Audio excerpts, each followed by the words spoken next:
vista de que ese es parte de los objetivos de Ateneo Ibero-Latinoamericano, desde las perspectivas de las ciencias penales, poder tratar diferentes temas. Dicho esto, si ustedes me lo permiten, igual vamos a hacer la correspondiente presentación a fin de que ustedes puedan observar. Solo voy a solicitar que ustedes me confirmen si finalmente es visible la presentación.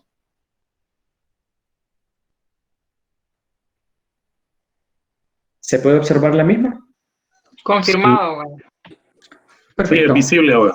Muchas gracias. Gracias. Bien, tal como lo mencionaba, mi nombre es Odir Fernández. Me desempeño como profesor titular 3 de la Universidad Nacional Autónoma de Honduras. Actualmente soy coordinador académico de la maestría en Derecho Penal y Procesal Penal. De igual forma, desde la sociedad civil también representamos y participamos en una organización denominada Consejo Nacional Anticorrupción, en la que nos desempeñamos como jefes de la unidad de investigación, análisis y seguimiento de casos. Es ahí donde dejamos los contactos para futuros acercamientos, consultas que puedan surgir desde la perspectiva académica o cualquier colaboración que efectivamente nosotros podremos generar. Bien, hemos titulado la temática del día de hoy, la justicia penal y libertad de prensa, visto desde la perspectiva criminológica. Nos estamos enfrentando a diferentes escenarios, a diferentes aspectos en el que hoy por hoy los medios de comunicación, los mass media, están teniendo una intervención en el derecho penal, así como la facultad para generar algunos juzgamientos con la ciudadanía que se somete a diferentes procesos penales. Por lo tanto, es importante hacer una mención previa. Yo no puedo dar continuidad a este espacio, a esta conferencia, sin hacer las citas correspondientes del profesor doctor Eugenio Raúl Zaffaroni, quien en sus diferentes obras principalmente ha referido sobre la criminología mediática. Si nosotros buscamos diferente literatura, tenemos La palabra de los muertos, en donde hace referencia a lo que es la criminología mediática y bueno, una gran cantidad de obras que hacen una especificación sobre esta temática. Vamos a comenzar estableciendo que la criminología mediática siempre apela a una creación de la realidad a través de la información, subinformación y desinformación en convergencia con prejuicios y creencias y basada en una teología criminal simplista asestada en la casualidad mágica. Así como también establece el profesor doctor que la criminología mediática crea la realidad de un mundo de personas decente frente a una masa de criminales identificada a través de estereotipos. Así configura un ellos separando el resto de la sociedad por ser un conjunto de diferentes y malos. Este ellos perturbador se construye por semejanzas, para lo cual la televisión es el medio ideal, pues juega con imágenes. Esto es una conceptualización que posteriormente vamos a poderla establecer de manera más específica. Sin embargo, quiero compartirles a ustedes una lectura en donde establece una historia en donde el profesor doctor Eugenio Raúl Zaffaroni nos hace una referencia en una de sus obras básicas referentes a la criminología mediática, y es que en el año de 1896 el socialista Jean Jaurès denunció en la Cámara de Diputados francesa el silencio cómplice de la gran prensa ante las masacres de armenios, porque sus principales directivos eran beneficiarios de empresas otomanas y los diarios llevaban adelante su campaña antisemita, preludio europeo de la Shoah, difundiendo el invento de los protocolos encabezados por el liderante Eduardo Drummond y Charles Monroe, que terminarían imputado como ideólogo del régimen vergonzoso de Vichy. Recientemente Umberto Eco reconstruyó esos años en su novela El cementerio de Praga. Por ende, no hablamos de nada nuevo, aunque como es natural, la criminología mediática actual tenga características propias. Dicho esto, vamos a entrar en materia y debemos de entender que existe una estrecha relación entre la prensa y la justicia penal. ¿Por qué razón? Porque las informaciones sobre los delitos, sobre los procesos judiciales de carácter penal, son objeto de un tratamiento cada vez más extenso y detallado por parte de los medios de comunicación. Hoy los medios de comunicación legislan, aunque no nos enteremos, ellos crean normas, crean tipos penales, crean conductas reprochables, que posteriormente esas conductas reprochables son trasladadas en diferentes leyes que conforman el ordenamiento jurídico de los diferentes países. Voy a compartir con ustedes rápidamente un video, tiene una duración de 1 minuto, en donde finalmente nosotros podemos comprender cómo es el impacto de la criminología mediática.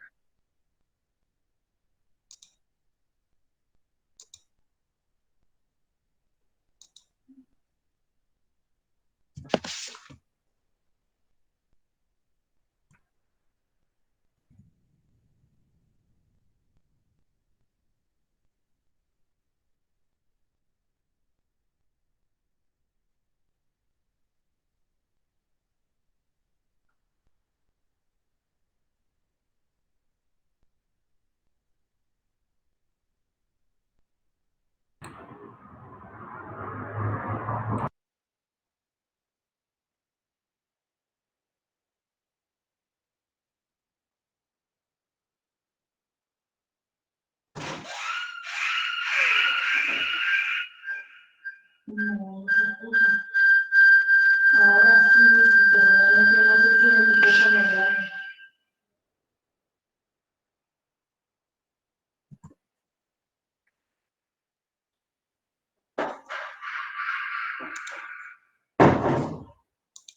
Sin la intencionalidad de presentar mayor sonido, vean ustedes que aquí nosotros podemos observar los diferentes aspectos de cómo hoy los medios de comunicación están teniendo una intervención. En el video se hizo una representación de cómo la ciudadanía, a través de diferentes manifestaciones, diferentes exigencias, requiere al Estado la impartición de justicia por la comisión de un supuesto delito de violación.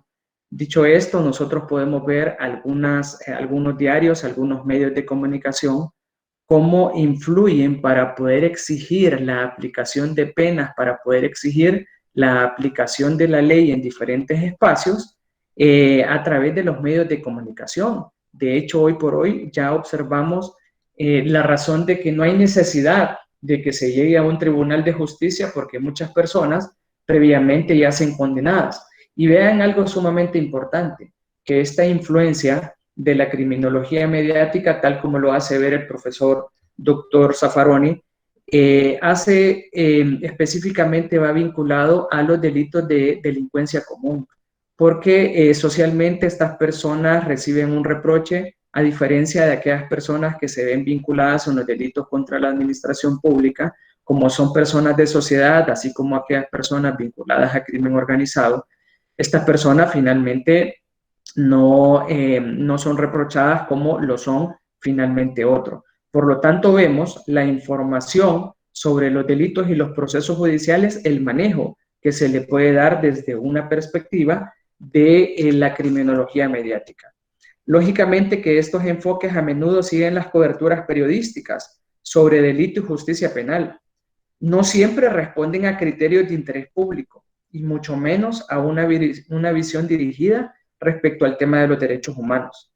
En el debate acerca de lo que es la función de los medios en esta materia, se destaca una creciente preocupación por la influencia de estos, o sea, los medios de comunicación, en la política criminal de los estados, marcada con una expansión del derecho penal y una ruptura con los principios democráticos. El expansionismo del derecho penal está llegando al grado de que los medios de comunicación son los encargados de crear disposiciones legales porque ellos son los que manejan ciertas terminologías que finalmente son aceptadas por nuestros legisladores, no así por el derecho penal.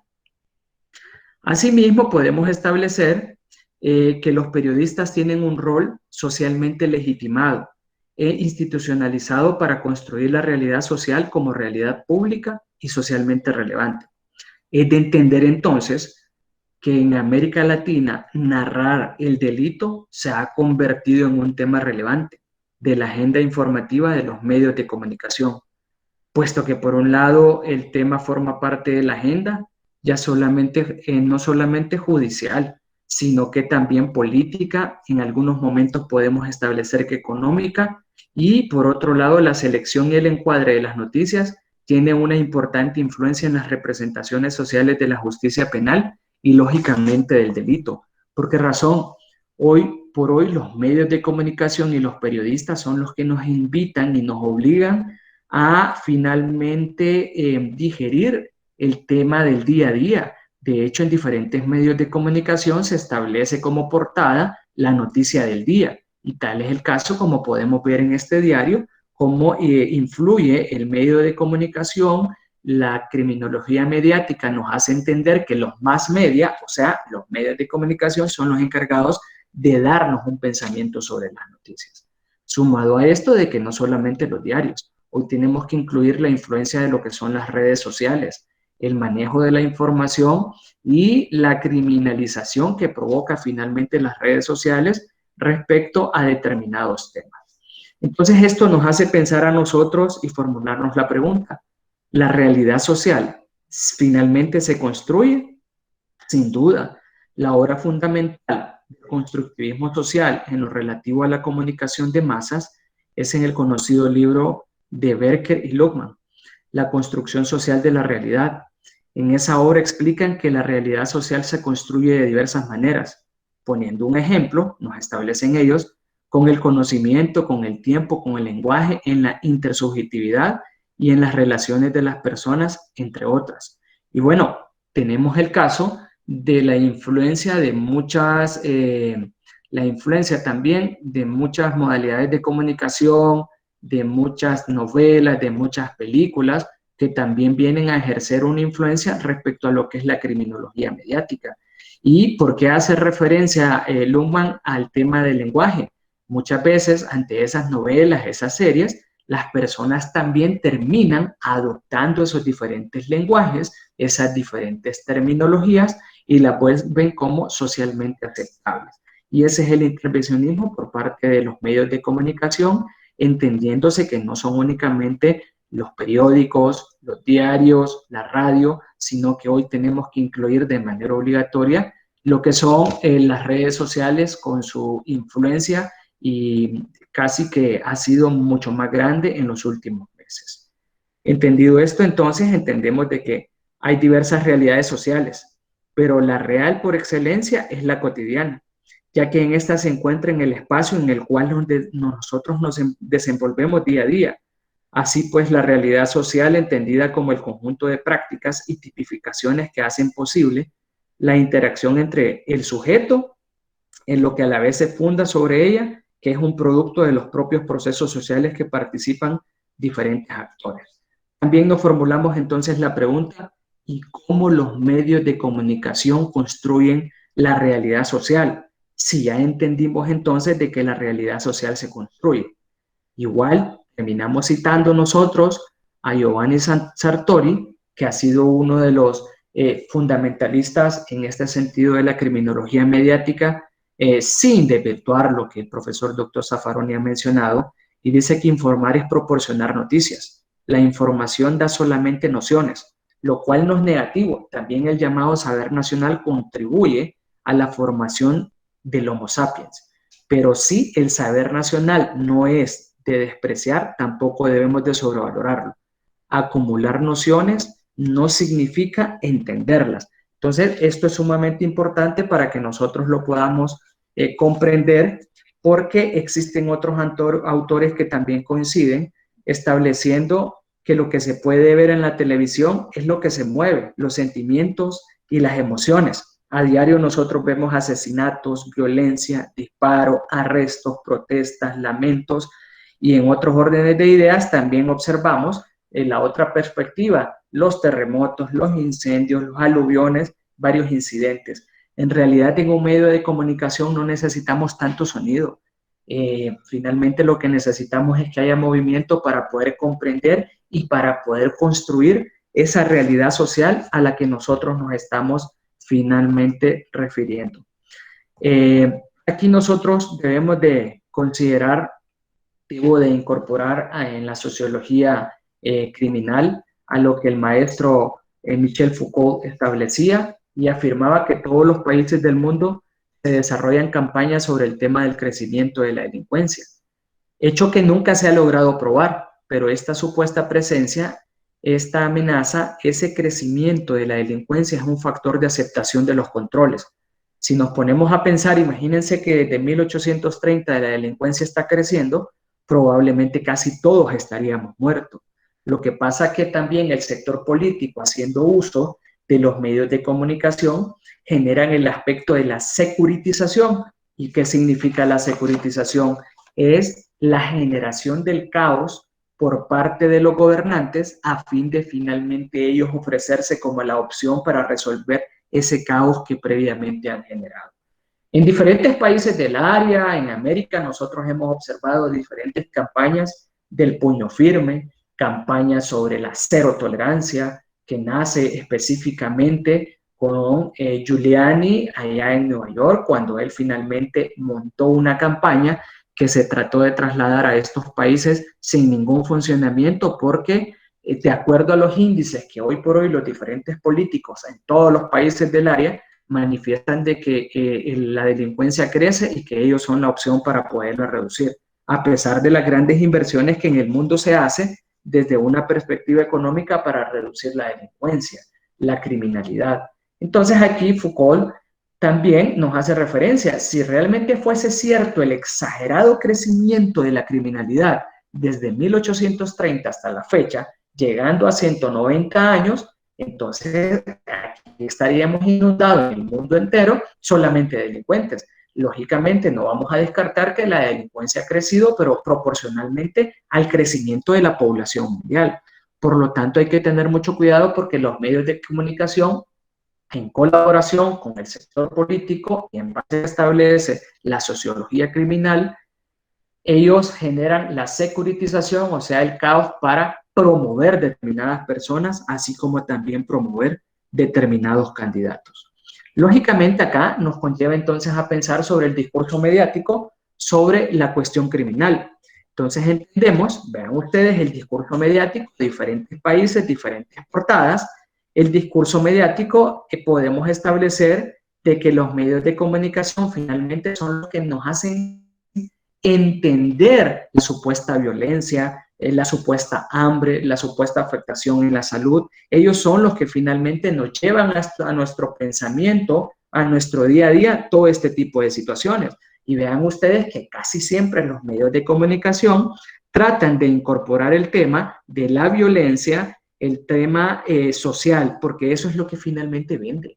Un medio de comunicación que dé una noticia de paz en su primera portada, finalmente va a poder ser adquirido porque a la ciudadanía ya no le interesa. Nos hemos acostumbrado tanto a la sangre, al sadismo. Tenemos una sociedad tan cambiante que se ha vuelto en algún momento tan sádica de que si el medio de comunicación no ofrece sangre, finalmente no despierta un interés. Y hoy los medios de comunicación han provocado un ranking totalmente grande en la medida que ellos van ofreciendo desmembrados, descabezados, con muchos impactos de bala, y solo eso podrá provocar de que la ciudadanía tenga un mayor interés para adquirir. El bombardeo de noticias violentas hace pensar en el imaginario social que si uno abre una puerta de una casa va a encontrar una alfombra de muertos, porque a diario nosotros vemos una gran cantidad de bombardeo de muertos, y esto es lo que nosotros encontramos en muchas portadas de diarios. Por eso es que muchas veces se pretende creer de que los países del área centroamericana son los más peligrosos del mundo. La diferencia es que otros países no comunican de manera completa las muertes y dan los datos estadísticos. El detalle es que los medios de comunicación en estos países colaboran mucho para poder vender cada uno de sus diarios, cada uno de sus portadas, independientemente del tipo de medio de comunicación. Si nos ubicamos por un momento bajo la lógica de la criminología mediática y suponemos que colocamos a los criminales en una plaza pública, si se quiere, los torturamos y luego los ejecutamos, así como lo hacían en la Edad Media, entonces pensamos, ¿y la víctima? ¿Quién revive a la víctima? La criminología mediática subestima cualquier programa de prevención de la violencia. Estas noticias violentas no ocultan otro tipo de noticias que los medios no informan. Por lo tanto, a la criminología mediática poco le interesa el tema de la reinserción y el tema de la prevención, así como también poco le interesa las bonitas noticias que podrían surgir en los diferentes espacios. Los demás no interesan porque no se tiene un contacto con la realidad social. En el trabajo de campo se encuentra un discurso sobre la ola de crímenes. Y bueno, al sector político le interesa y le conviene continuar manteniendo ese discurso de la ola de crímenes, porque esa es la única forma en que ellos finalmente pueden postularse a una candidatura. Ellos son los únicos que pueden resolver el hambre. Desafortunadamente, tanto que pasan ellos por los cargos políticos que el hambre en los diferentes países de la región centroamericana y en América se mantiene bastante alto. Para el caso, los países de Centroamérica, en algunos se encuentra el tema de pobreza y el tema de desarrollo humano en 70%, 60%, sumamente alto. Buscar abarcar masivamente el mercado es lo que pretenden los medios de comunicación y a eso conlleva la criminología mediática, con noticias violentas, porque esas son las que finalmente se adquieren y son las que venden. Aunque no se puedan comprobar, porque si uno abre la página del periódico, encuentra una noticia de una persona muerta, se pasa a la página, después vemos nosotros una chica en bikini después de esa página vendiendo otro tipo de producto, pero nos hacen cambiar esa mentalidad y hemos caído en esos errores y esto es lo que queremos entender hoy desde la perspectiva de la criminología mediática. Y bueno, es aquí donde caemos y entendemos que es el neocolonialismo en su fase superior, en su más fase extendida, compuesto por las diferentes corporaciones, quienes toman el poder y ya que no se invaden los territorios. Ahora se coloniza el pensamiento, ya no estamos llegando a la colonización de que llegan los españoles, llegan los franceses, llegan los vikingos, llegan los ingleses, no, llegamos a la neocolonización del pensamiento, porque así se tienen cooptado el pensamiento de los sujetos, de las personas. Entonces, ¿qué pasa con algunos tipos penales? ¿Cómo los medios de comunicación crean ley? Vean ustedes, otros tipos penales no intervienen. ¿Por qué en los medios de comunicación, en la primera portada, tanto del video, de la portada periodística, del Twitter, del Facebook, no vemos la contaminación, el calentamiento global, la tala de los árboles? Porque eso no genera mayor interés a la ciudadanía. Y la contaminación, tal como se los decía, eso no cede en las primeras portadas. Es necesario en las primeras portadas los desmembrados. Entonces, esto me ha conllevado a finalmente establecer que la criminología mediática tiene una implicación en la criminalización primaria. Y esto es una tesis que perfectamente se puede comprobar al establecer finalmente de que los medios de comunicación han creado delitos, han creado tipos penales. Vean ustedes que este es un noticiero en donde menciona de que una joven se autosecuestró. Si nosotros vemos los diferentes códigos penales del mundo, principalmente de la región de Latinoamérica, entendemos de que el secuestro es un tipo penal que lesiona la libertad y la seguridad. Es necesario que esa lesión de la libertad y la seguridad sea provocada por un tercero, afectando la libertad de la víctima a cambio de un rescate que se pague para el rescate o que se haga algo. Eso establece la dogmática jurídica respecto al tipo penal del secuestro. Pero si nosotros hablamos de un autosecuestro, jurídicamente y técnicamente y dogmáticamente, es imposible que una persona se prive de su libertad por sí sola. Por lo tanto, si una persona se priva de libertad por sí sola y pide un rescate a otro, lógicamente ya no incurre en el secuestro como tal, porque su seguridad y su libertad nunca estuvo lesionada. Podríamos entrar a otro tipo penal que atenta contra el patrimonio, pudiendo ser el tipo penal de la extorsión, las coacciones, probablemente otro, excepto el autosecuestro. Pero hoy mediáticamente los medios de comunicación sí hablan del autosecuestro, del secuestro express, y en algunos casos los medios de comunicación han provocado que los diferentes legisladores incorporen estas figuras delictivas dentro de los códigos penales, llegando a lo que hoy conocemos como el expansionismo penal, porque finalmente se están judicializando causas, se están criminalizando comportamientos que realmente no tienen sentido. Para el caso, en algún código penal siempre se incorporó el tipo penal de que si se mataba a abogados, la pena a aplicar iba a ser especializada. Entonces íbamos a incurrir en el abogadicidio y después se iban a crear una gran cantidad de tipos penales, pero ese es por la influencia de los medios de comunicación. Y voy a compartir con ustedes cuáles son las características del tratamiento periodístico en la justicia penal, cómo ha sido el comportamiento.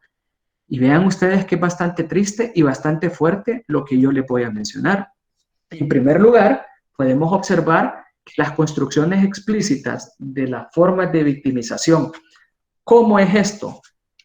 En este sentido, algunos enfoques se esmeran por presentar de manera explícita y morbosa las distintas formas de victimización.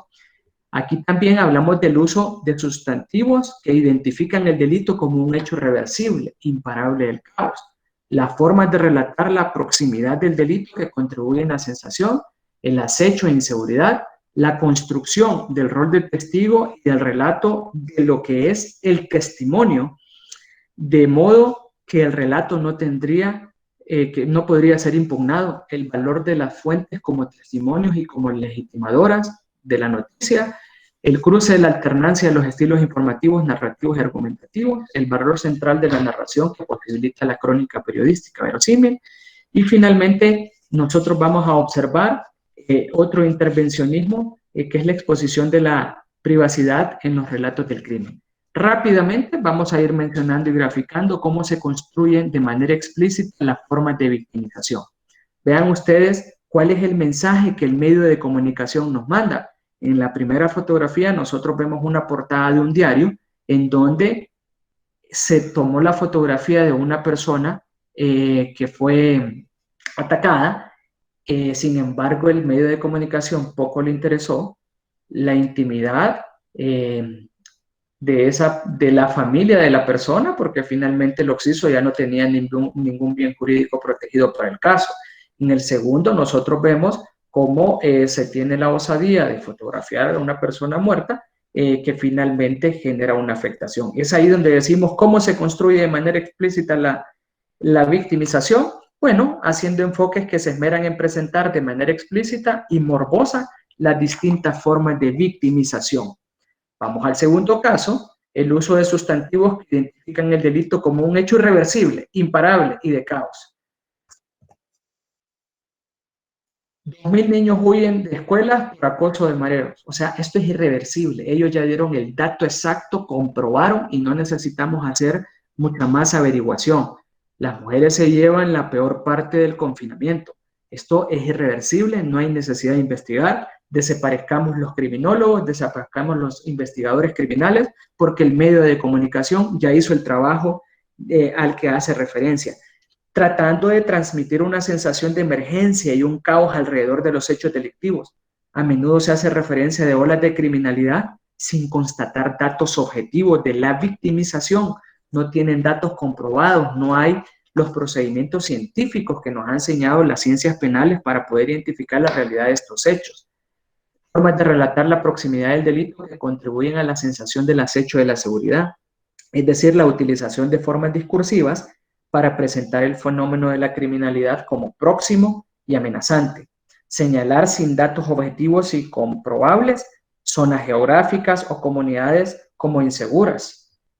Vemos nosotros que los medios de comunicación tienen la osadía de poder aseverar sobre una zona si es peligrosa o no lo es, sin datos científicos, solamente que teniendo como referencia de que en algún momento en esa zona pudo ocurrir alguna situación, pero sin comprobar más allá de manera científica, tal como nos obliga la criminología a tener datos reales y hechos irrefutables, pero no a través de un medio de comunicación. La construcción del rol de testigo y del relato como testimonio, de modo que el relato no podría ser impugnado. Se ahorcó dentro de su apartamento, indica de que no hay que investigar porque ella se ahorcó. ¿Qué pasa si fue un asesinato? ¿Qué pasa si fue un feminicidio? pero se asevera de que se ahorcó sin realizar los procesos de investigación correspondientes que nos conllevan a determinar la verdad de los hechos. Lo mató, no hay necesidad de investigar, ya sabemos que él lo mató y es irreversible. Recordemos que ya los principios del derecho penal establecen los principios de la culpabilidad y el proceso de investigación criminal, que es sumamente indispensable. Es ahí donde vemos el valor de las fuentes como testimonios y como legitimadoras de la noticia. Nosotros tenemos ya fuentes irrefutables que los medios de comunicación establecen y no hay que investigar mucho más. Al final de cuentas son datos que finalmente nos dicen que la fuente de información resulta relevante para presentar el delito como una realidad creciente y alarmante. En muchos países de América Latina se han legitimado fuentes de información poco rigurosas para apoyar la tesis que existe impunidad. Eso es lo que pretenden los mass media, los medios de comunicación, el cruce de la alternancia de estilos informativos, narrativos y argumentativos. Esto también nos hace entender entonces de que la información sobre los hechos violentos se mezcla con sentimientos, con emociones, con valoraciones, en ocasiones que legitiman los delitos. Vean ustedes, increíble, albañil fue condenado por matar al ladrón, pero es que nada provoca de que hay que matar. El asesinato no está legitimado en ninguna legislación. Por lo tanto, los medios de comunicación hacen una victimización a los hechos.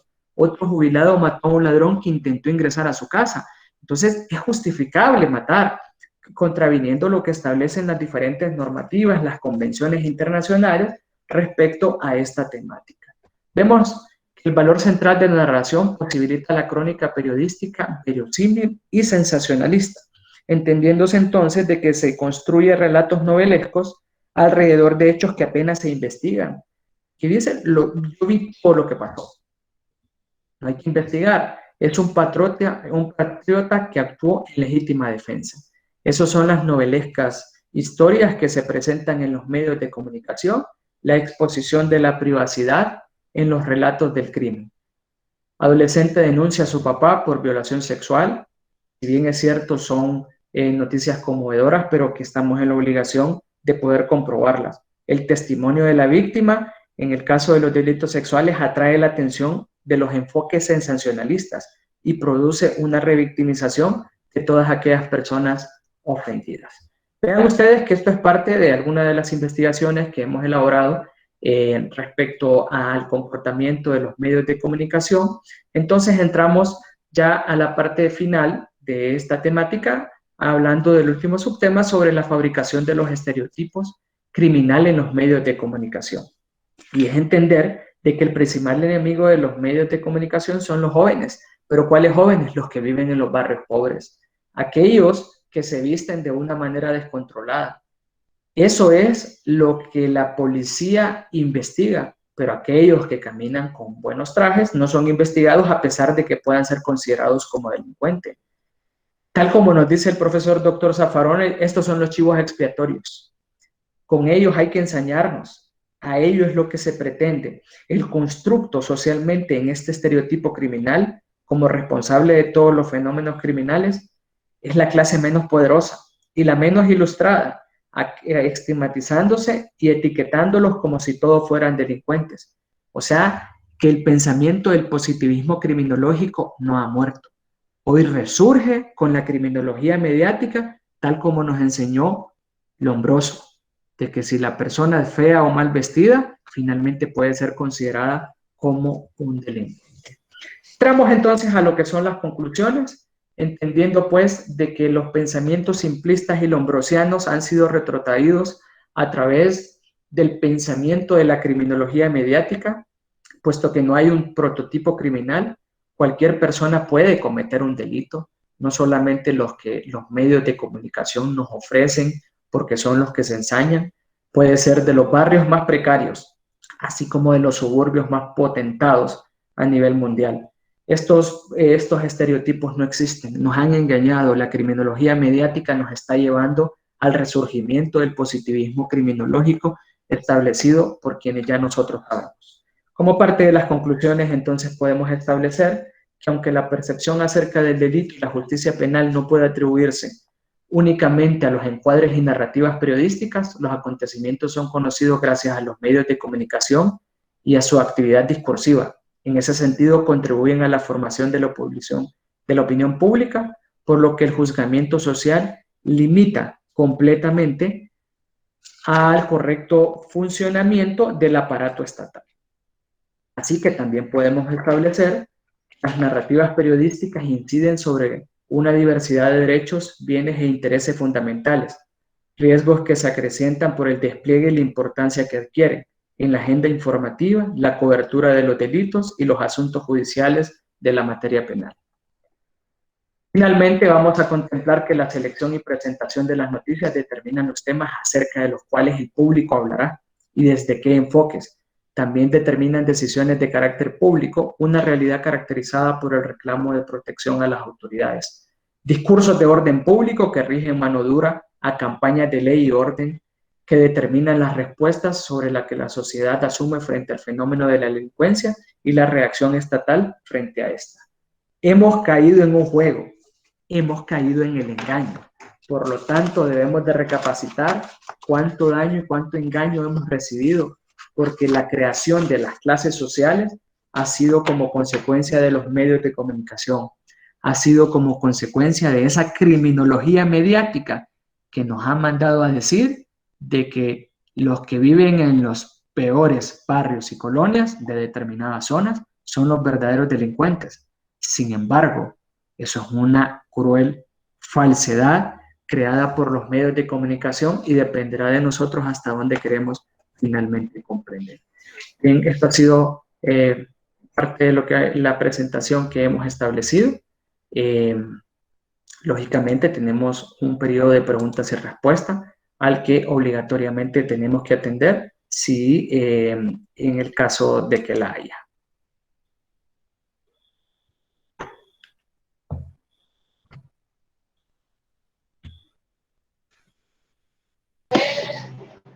Bueno, agradeciéndole al licenciado Fernández su participación en esta noche, agradeciendo su magnífica ponencia, el tema muy interesante.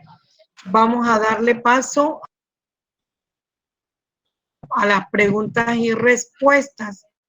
Dice María Carranza, ¿qué sanción legal tienen estos medios mediáticos en intervenir en las investigaciones criminales?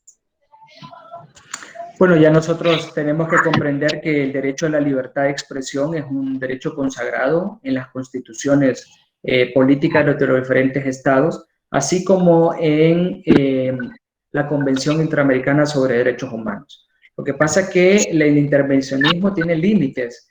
Habría que valorar cada uno de los comportamientos. Sin embargo, las lesiones que socialmente ha provocado estos aspectos finalmente han provocado una división respecto a las clases sociales y la generación de los estereotipos. Lógicamente debemos de permitir la libertad de expresión, la libre emisión del pensamiento, siempre y cuando no se lesionen los derechos y garantías fundamentales de la cual gozamos todos los ciudadanos. Buenas noches. Buenas noches. Doctora Carmen, si me permite hacer una pregunta al ponente.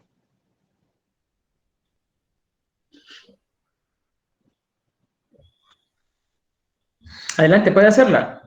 Sí, claro, gracias. Le habla Ángel Darío Tejera desde República Dominicana. En primer lugar, felicitarle por la excelente exposición. Mi pregunta va dirigida a lo siguiente. Como usted bien ha establecido, el tema de la intervención de los medios de comunicación masivos, sobre todo en la política criminal del Estado, es una realidad en toda América Latina y creo que a nivel mundial. Sin embargo, entiendo que es un mal necesario. Es un mal necesario porque, como todos sabemos, los grupos de presión ejercen una especie también de equilibrio cuando inactividad de parte de los sectores gubernamentales que tienen que cumplir con las políticas públicas, entre las cuales está la política criminal del Estado. ¿Hasta dónde entiende usted que debe estar el límite de la intervención de los medios de comunicación, de los medios de prensa?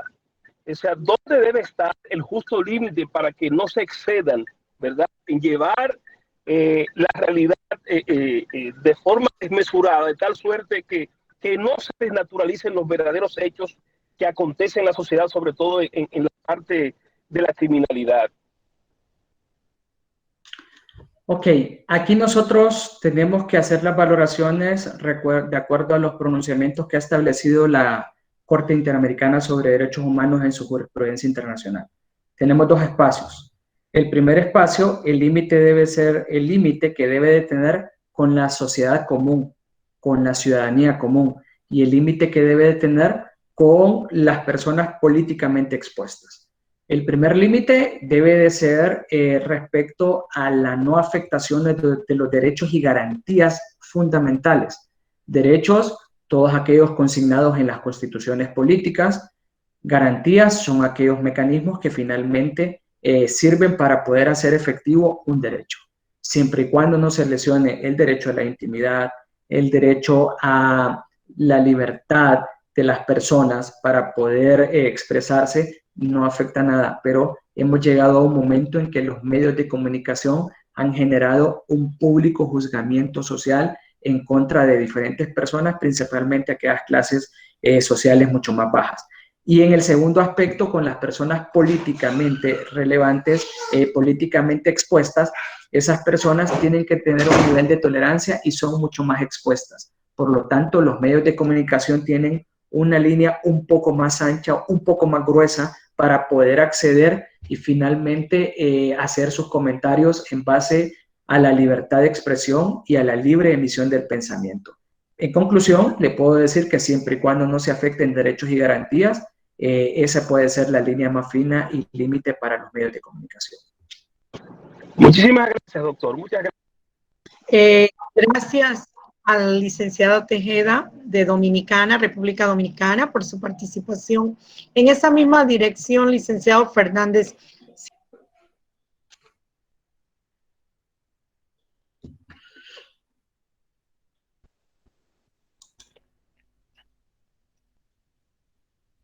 Hola.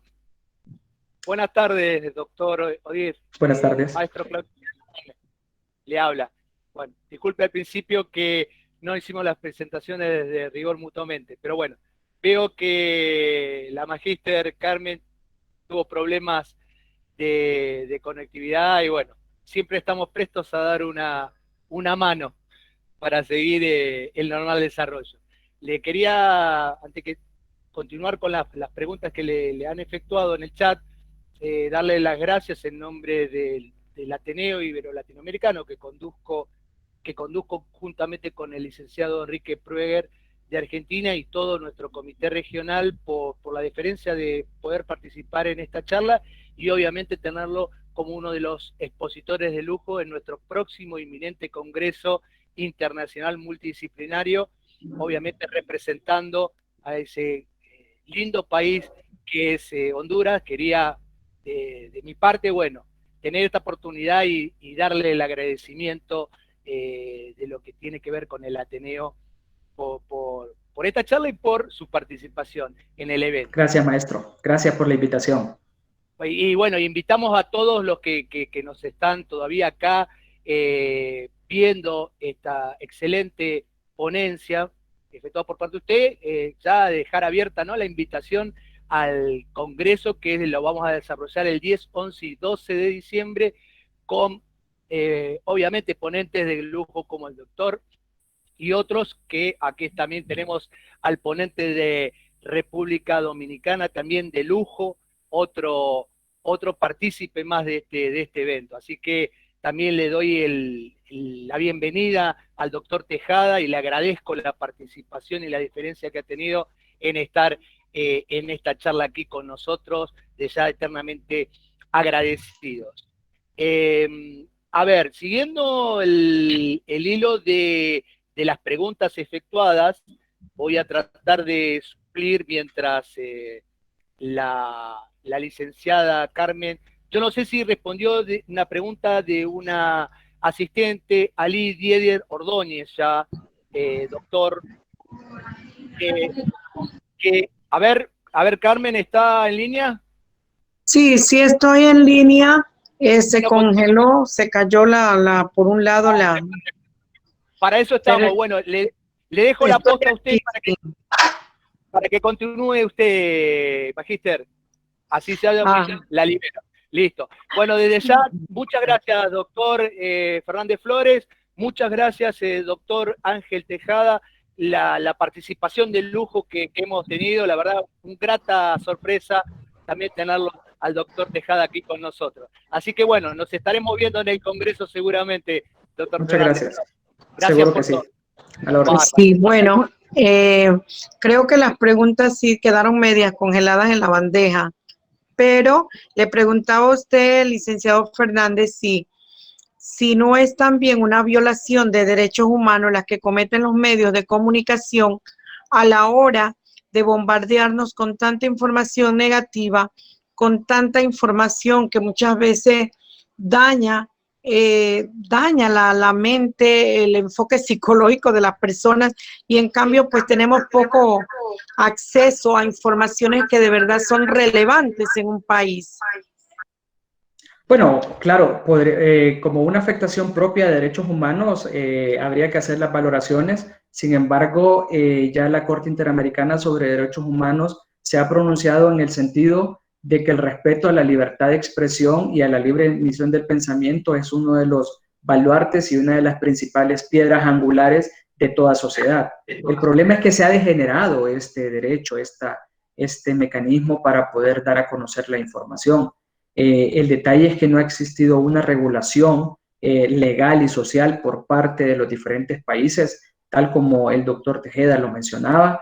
Efectivamente, esto es un problema a nivel latinoamericano y lógicamente del mundo, pero el detalle es que existe un temor por parte de los diferentes poderes del Estado, por parte de las autoridades gubernamentales, ya que en algunos momentos se ha llegado a creer y se ha llegado a afirmar de que los medios de comunicación son el cuarto poder que constituyen los diferentes poderes del Estado. Sin embargo, tenemos que hacer una reorientación porque hoy ya las ciencias penales nos invitan a hacer un mecanismo de transformación lógico, sensato, de manera que esa gran cantidad de información que ha circulado no sea en detrimento de la sociología y la psicología de las personas, sino que sea en favor para mantener informado.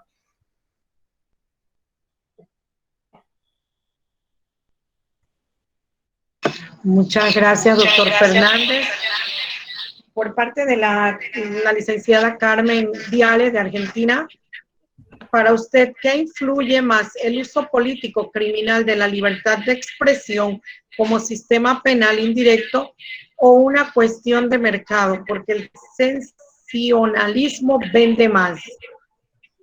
Bueno, es una cuestión de mercado. Ya hoy por hoy vemos cómo ha surtido efecto las estrategias de marketing y los expertos en mercadeo de que el sensacionalismo a través de los medios de comunicación es el que hace vender.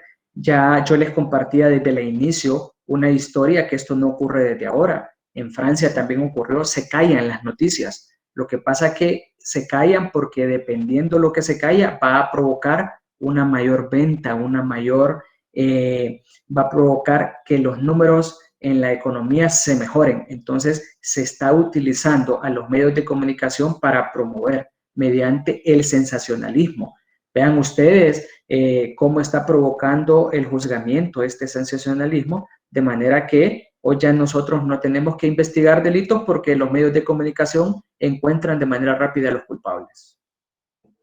Muchas gracias, doctor Fernández. Nancy Colindres pregunta, buenas tardes, buenas noches, ya creo. Al momento de haber una libre expresión y libertad, pienso que es de expresión en los medios de comunicación, como ser un imputado detenido, hay momentos que influyen, fotografías no violentan la integridad del mismo y su dignidad. Habría que hacer las valoraciones. En muchos casos, lógicamente, se violentan. Vimos algunas portadas que efectivamente violentan la presunción de inocencia, consignada en todas las constituciones, en todos los códigos procesales penales del mundo. Sin embargo,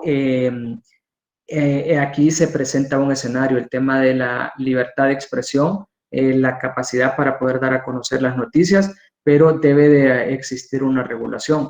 Y vea que no solamente los medios de comunicación hacen su influencia, sino que las autoridades de seguridad también provocan su intervención mediante la exposición de cada uno de los intervinientes. El detalle está que depende a quién vamos a exponer, porque a las personas de clase social baja se pueden exponer de manera indiscriminada. En cambio, a los personajes de los estratos sociales más altos, a esos no se les expone, a esos se les tapa, a esos no se permiten los medios de comunicación.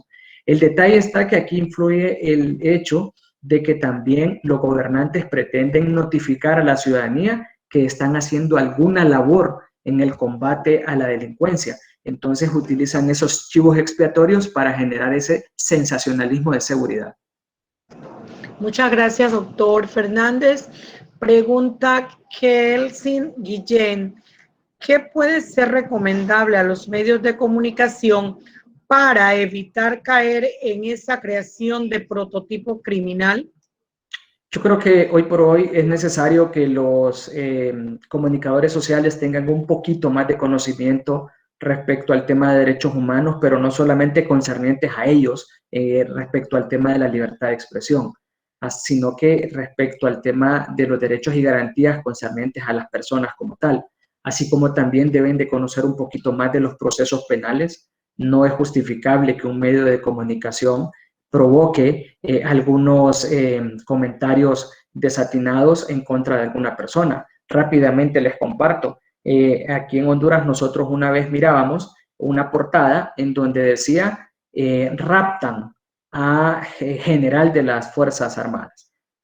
Raptar es un tipo penal que es la privación de la libertad con fines libidinosos. Entonces la utilización de esa terminología hizo entender de que a ese general lo habían privado de su libertad con fines libidinosos. Sin embargo, la terminología correcta era secuestro. Entonces, ellos deben de conocer un poquito más, informarse. Creo que es necesario que las clases de periodismo incorporen un poco del derecho penal general para que puedan conocer ellos de manera rápida algunos tipos penales, específicamente en tema de derecho penal parte especial. Muchas gracias, doctor. Pregunta Mario Rolando Díaz Flores.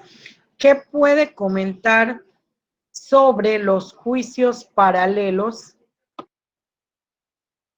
Bueno, esa es una modalidad que se está utilizando en diferentes países, en América, pero esto es una consecuencia del sentimiento de impunidad que la ciudadanía tiene. La desconfianza que han provocado los diferentes entes de delito, las instituciones judiciales, los poderes del Estado, han provocado un desaliento a la ciudadanía, por lo que ha obligado a que las personas lleven los juicios de manera paralela en las redes sociales, en los medios de comunicación. Por lo tanto, este pensamiento lo que debe provocar es exigir el fortalecimiento y la correcta operatividad de la institucionalidad, porque la institucionalidad no está haciendo su trabajo. Principalmente esto se da en los casos de criminalidad organizada, específicamente en los delitos contra la administración pública, casos de corrupción.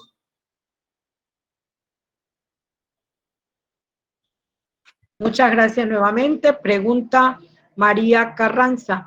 ¿Qué sanción legal tienen estos medios mediáticos en intervenir en las investigaciones criminales?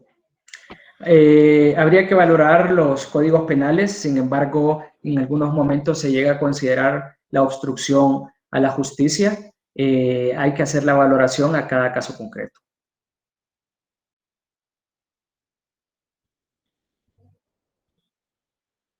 Dice Ali Didier, pregunta, no se ve muy bien. Doctor, ¿cómo podemos reducir, un momentito, cómo podemos reducir el nivel de influencia de los medios de comunicación a fin de que eviten dirigir su política editorial al sensacionalismo criminal? Bueno, existe diferentes normativas que ya regulan la forma en cómo la emisión de las noticias debe de ejercerse. En ningún momento estoy manifestando de que esto es con el objeto de limitar la libertad de expresión, pero todo derecho también es objeto de una regulación. El detalle es que se ha mal manejado la conceptualización de la libertad de expresión, porque el hecho de tener la libertad no indica que se puede despotricar, que se puede hacer lo que se quiera. Los derechos de las personas finalizan cuando inician los derechos de las otras personas. Entonces hay un límite. En el momento que se va a afectar un derecho, ya no puede continuar el medio de comunicación. Por lo tanto, es ahí donde sí perfectamente puede ejercerse la operatividad desde la perspectiva civil. Pregunta la licenciada Erlyn Leyer. ¿Piensa que los medios de comunicación influyen? Totalmente. De hecho, ellos son los que finalmente nos están educando. Tal como mencionaba, la influencia de los medios de comunicación respecto a la creación de tipos penales, respecto a la conceptualización de estereotipos, respecto a la opinión que emitimos sobre determinadas situaciones. Hoy por hoy los medios de comunicación son los que están ejerciendo la influencia permanente. Y ya lo decía el profesor doctor Zaffaroni, en donde nos enfrentamos al neocolonialismo. O sea, es un nuevo colonialismo, ya no es la invasión de tierras, estamos llegando a la invasión de nuestros pensamientos. Sí, de igual manera, en todos los países, creo, ¿verdad? Existe esa intervención muchas veces mediática, juzgadora de los medios, y que también en un momento son utilizadas por personas que, en el caso del político que delinque, que comete peculado contra el Estado, se ve acá en Panamá, que a través de los medios quiere como intimidar jueces, magistrados, periodistas que de repente no van en su línea, pero entonces los tipos penales existentes en el país de repente, no sé, dejan de funcionar en miras de eso, pero creo que una de las cosas que pasa, y usted me corrige, es la falta de ética en un momento del periodista, porque usted lo hablaba, si es el pobre o la persona de menos acceso económico, lo pasean por todos los periódicos. Es más, se le hace el juicio antes de, aunque dentro del sistema penal acusatorio se habla que si yo me voy a promulgar un delito que creo que X personas cometió, también podemos hacer caer el proceso, como decimos, ¿verdad? Entonces creo que es un trabajo de ética, de formación que debe venir no solo desde la universidad, sino en ese camino que recorre el periodista, porque muchas veces si tú le caes, vamos a hablar en buen panameño acá, le caes en desgracia al periodista, huye por tu vida porque tu profesión y todo te la va a dañar. Entonces vemos que allí ya se perdió esa línea del derecho, porque todo lo hablamos siempre muchas veces en función de los derechos humanos, pero usted lo decía, es una línea, esa línea que divide pero que no se ve, ¿verdad? Así que, ¿qué opina usted con respecto a ese manejo de los medios de comunicación, de los políticos, no solamente del gobierno de turno, sino del que se fue y se llevó el dinero y por allí entra la intimidación? Claro, en Honduras también como que se vive lo mismo. Hemos llegado a la desnaturalización respecto a la funcionalidad de los medios de comunicación. Ya nosotros sabemos de que el tema de la libertad de expresión es una de las piedras angulares de toda sociedad. Lógicamente, el sector político debe de entender que su nivel de tolerancia debe ser mucho más grande al nivel de tolerancia de la ciudadanía común. Sin embargo, ellos en algún momento se sienten ante el poder que han tenido con la facultad para poder intimidar.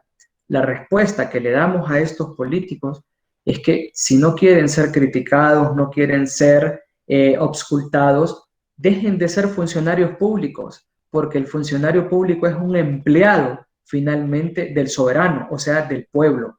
No pueden utilizar e instrumentalizar los medios de comunicación para querer generar una expectativa, para poder generar un amedrentamiento social. Al final de cuentas, esta circunstancia debe desaparecer. De hecho, ya hay jurisprudencia internacional, la Comisión Interamericana se ha pronunciado en diferentes casos y ustedes pueden leer, si les parece también, el hecho de Ulloa versus Costa Rica. Aquí ya se establece cuál es la independencia, el nivel de tolerancia y, bueno, los políticos a aguantarse una vez lean bien esta resolución. Herrera Ulloa versus Costa Rica.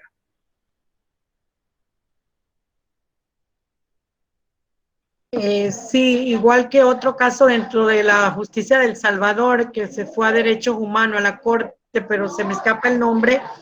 Creo que ha sido muy, muy importante esta conferencia del día de hoy. Aquí muchas felicitaciones. Raúl O'Kelly dice, los medios de comunicación generan ganancia, muchas veces a través del sensacionalismo. Es una paradoja restringir los límites de contenido por parte del gobierno que financia medios de comunicación o periodistas que son ella lo escribió mal, sensacionalistas, ay sí, con los canales de información y comunicación que existen actualmente. Estamos ante un adoctrinamiento del pensamiento. ¿Se puede revertir esto? Bueno, así como inició, perfectamente se puede revertir. Ya la criminología mediática es el resurgimiento de lo que es el positivismo criminológico. El positivismo criminológico en algún momento tuvo un declive, hoy está resurgiendo con otro nombre, perfectamente que se puede revertir. En la medida que se cumplan las normativas jurídicas vigentes en los países, podemos revertir este tipo de situaciones. Bueno, muchos comentarios de felicitaciones de parte del Ateneo. Le agradecemos su participación esta noche al doctor Fernández, a todos los que en este momento continúan dentro de la sala. Los invitamos a seguir las redes sociales. Vamos hacia el Congreso 10, 11 y 12 de diciembre. Esperamos que sean parte del Congreso. Le agradecemos a los que deseen encender ahora sí su cámara para tomar la foto, la captura del grupo, si tienen a bien, para conservarla en el portal del Ateneo Ibero-Latinoamericano. Nuevamente, gracias, doctor Fernández, por su participación, por estar aquí, por decir presente, colaborar con el conocimiento, compartir conocimiento para no quedarnos con él y seguir creciendo como países de Latinoamérica. Gracias a ustedes por este espacio, esta invitación. Muchas gracias a todos. Desde la Maestría de Derecho Penal y Procesal Penal de la Universidad Nacional Autónoma de Honduras agradecemos este espacio. Esperamos que no sea el primero y seguramente que seguiremos conversando sobre las investigaciones que también estamos realizando.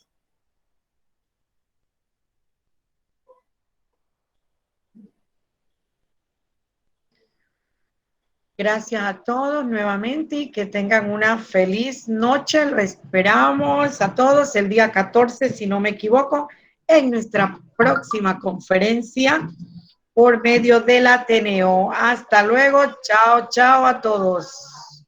Gracias.